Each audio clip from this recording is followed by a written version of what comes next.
किसी जंगल में एक शेर और एक बाघ रहते थे। शेर का नाम था शेरू और बाघ का नाम था बघीरा। दोनों काफी अच्छे दोस्त थे। दोनों एक साथ ही रहते और कोई भी दूसरा शेर या बाघ उन पर हमला करने के बारे में नहीं सोचता। एक बार दोनों दोस्त नदी के किनारे मौसम का मजा ले रहे थे। कितना अच्छा मौसम है दोस्त, ऐसा मौसम जल्दी नहीं आता। याद है जब हम लोग छोटे थे तब हम मछलियों का शिकार करने यहीं पर आते थे, कितना मजा आता था। दोनों आपस में बात ही कर रहे थे। तभी एक बाघ मानव वहां आया। उसने शेर से कहा, सुनो शेर, आज मैं जंगल से एक बाघ को लेने आया हूँ और मैं देख रहा हूँ कि तुम्हारे दोस्त के जैसा तगड़ा बाघ कोई नहीं है। अब तुम यहाँ से जाओ, नहीं तो इसके साथ मैं तुम्हारी जान भी ले लूंगा। उसकी बात सुनकर शेरू कहता है, नहीं महाराज, आप मुझे माफ कर दीजिए, मैं जा रहा हूँ। इतना कहकर शेर वहाँ से भाग जाता है। बाघ मानव कहता है, जाओ शेर, और मेरी गुफा से दूर ही रहना। अपने दोस्त को ऐसा करते हुए देख बघीरा दुखी हो जाता है।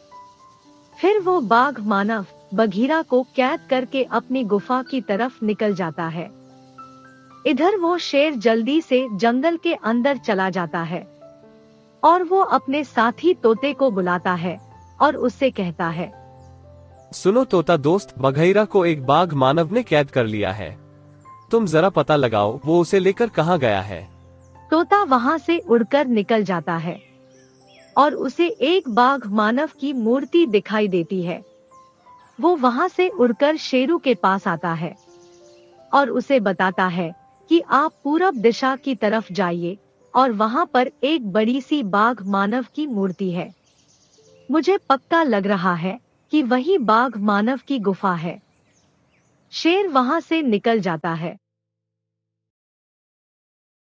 थोड़ी देर में उसे एक गुफा दिखाई देती है। शेर ने देखा कि उस गुफा के पास एक बाघ मानव की मूर्ति है। उसे समझ में आ जाता है कि ये बाघ मानव की गुफा है। शेरू जल्दी से वहां चला जाता है और छिपकर बैठ जाता है। थोड़ी देर बाद उसने देखा कि बाघ मानव उसके दोस्त को लेकर आ रहा है।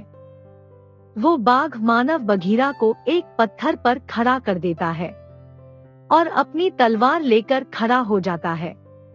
तभी अचानक से शेरू ने उस पर हमला कर दिया और बाघ मानव का काम तमाम कर दिया। बाघ को अब पता चला कि उसका दोस्त उसे धोखा देकर नहीं भागा था। फिर वो दोनों दोस्त वापस अपने घर चले आते हैं। किसी जंगल में एक शेर का बच्चा रहता था। उसका नाम सिम्बा था। वो अपने माता पिता के साथ रहता था।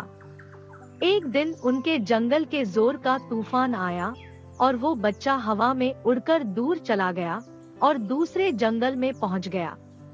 इस जंगल का राजा एक रंगीन शेर था जिसका नाम शेरू था। वो बच्चा उसके पास आ गया। शेरू उसे देखकर बहुत खुश हुआ। सिम्बा उस शेर के साथ ही रहने लगा। सिम्बा उसे अपने पिता की तरह मानने लगा। फिर समय बीता और सिम्बा बड़ा शेर बन गया। अब वो अपने पिता के साथ शिकार करने भी जाया करता था। एक दिन शेरू किसी काम से दूसरे जंगल में गया और सिम्बा यहाँ अकेला रह गया।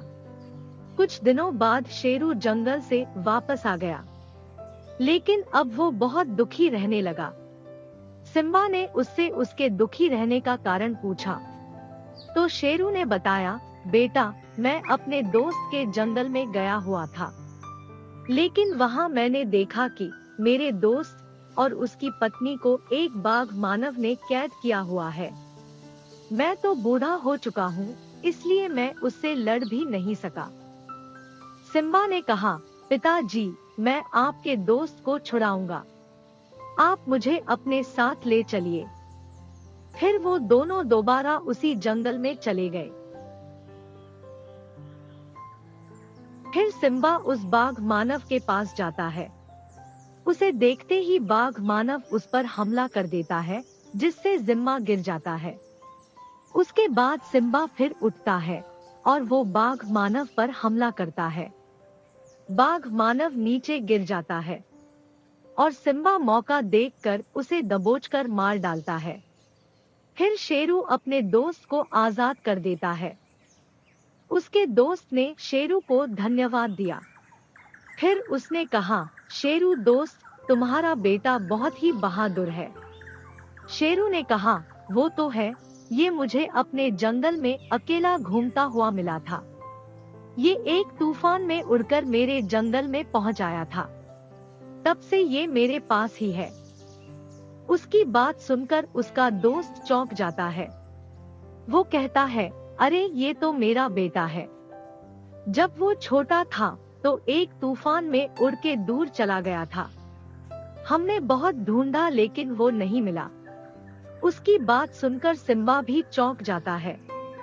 उसने सोचा भी नहीं था कि वो कभी अपने माता पिता से दोबारा मिल सकता है। वे सब बहुत खुश हुए और वे एक साथ ही शेरू के जंगल में रहने लगे।